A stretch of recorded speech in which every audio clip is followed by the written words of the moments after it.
Good afternoon, friends. We will be starting our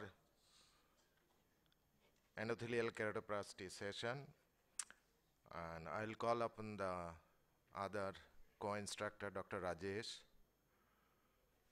Take the podium. Namrata, okay, you are comfortable there. Titiyal will be alone. Okay, so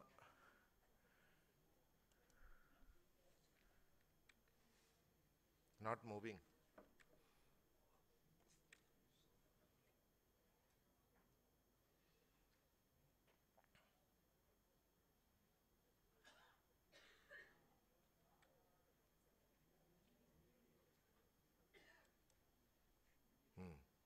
If you see the US figure, EK is increasing with more shift towards DMEK. This is the last fewer stats from US domestic surgery. The DSEK from 2013, DSEK is gradually decreasing, whereas DMEK is gradually increasing towards, now it is almost 30%. So our course is like Dr. Titiyal is there, Dr.Namrata Sharma, Dr.Revathi, and Dr.Rajesh will be there. We will have some time for question and discussion. So I'll be talking about the indication and case selection. It is both for the same.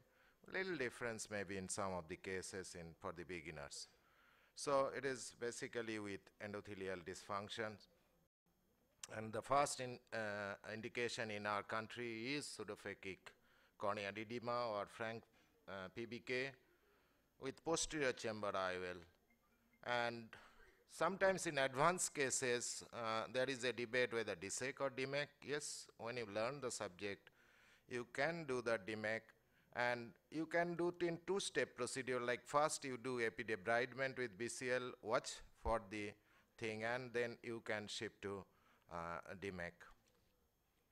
Then another group is PBK with ACIOL. The debate is there, but if the ACIOL is for a long standing with good visual acuity, good anterior chamber depth, patient is enjoying vision for 10-15 years, then you can certainly do either of the two, DSEK or DMEK. But if it is an unstable one, you have to change the IOL to a SF IOL or posterior iris fixated IOL. Take VR surgeon's help if necessary. These are some of the cases I did DMEK or DSEK, but I am not happy, and now routinely I change the lens. This is the second common indication in our country is Fuchs endothelial dystrophy in various form. Here both the things are possible, DSEK and DMEK. If the patient presents early, you do DMEK.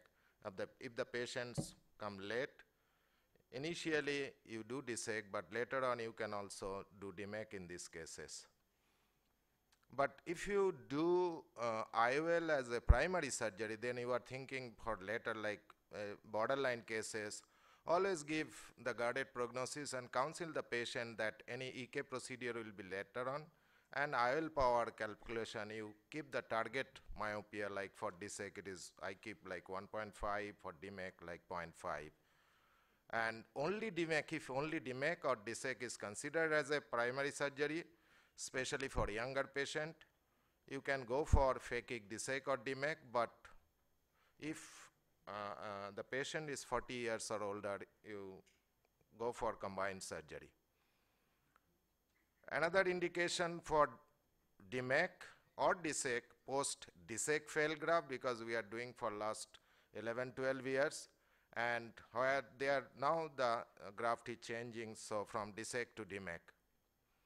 Then post PK fail graft, here again, but you have to take that certain anatomical factor like amount and irregular astigmatism, corneal scarring, vascularization, peripheral anterior synechia, and crystalline lens status. You have to see about the patient refractive correction. Then you have to consider whether you will do a re-PK or any EK procedure. So these are one of the indication in our area. We do large number of therapeutic PK, and ends is with DSEK in some of the fortunate eyes, and this patient do good.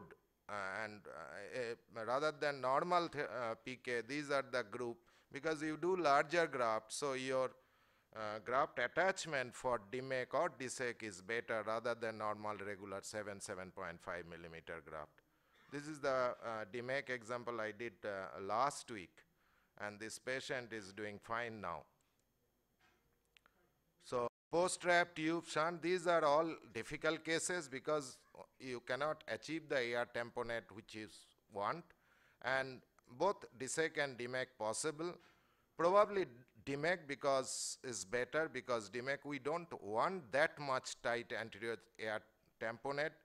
So whichever procedure, but when it is with multiple tubes or single tube, long tube, we have to trim the tube, or you have to position the tube, making a superior PI, and pass the tube behind the iris. That is also possible. So this was a case, my teacher, ENT teacher, who came with this picture of overhanging bleb with thick corneal edema, pseudophakic. But I did at the same sitting DSEK and scleral patch graft, and this is 4 weeks. And he is doing fine after 2 years post-tab, and the IOP was stable and controlled.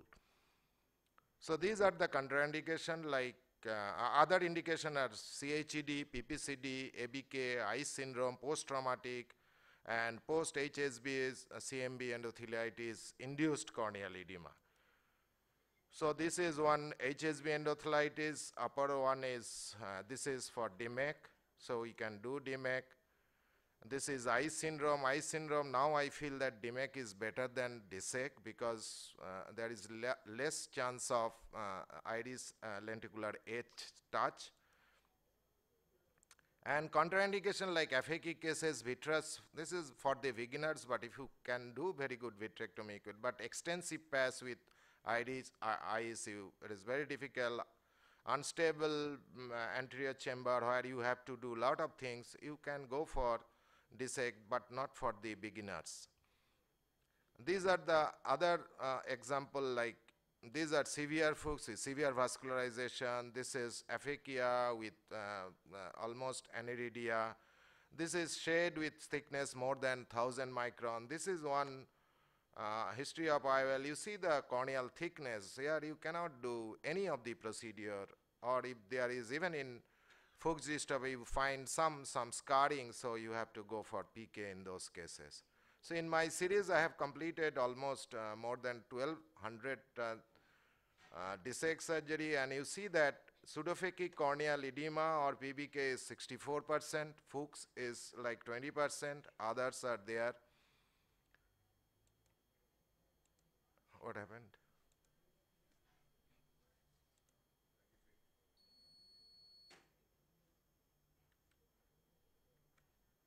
Nothing is happening. Ah, yeah.